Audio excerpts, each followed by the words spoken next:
doar acolo. Am avut că mește zilele astea. 3, 2, Mulțumim. Mă duc la baie să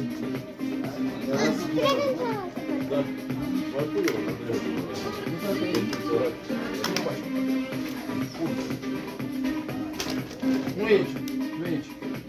Mami, bruzada trenica nu ții tu? Mamă, la tine. Andrei, dă-mi un problem, ia și eu m-am gândit.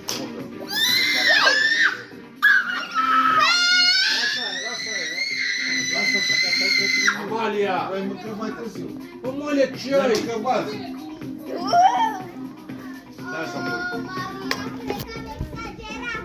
Amalia, dacă mai te aud doar să ții pe acolo ăla. țipă! Oh my god! Nu mai trebuie niciun pic de apă, pentru că sunt gata. Bine, hai să mergem la colindat. Unde e aia mea să mergem la colindat? Bye bye!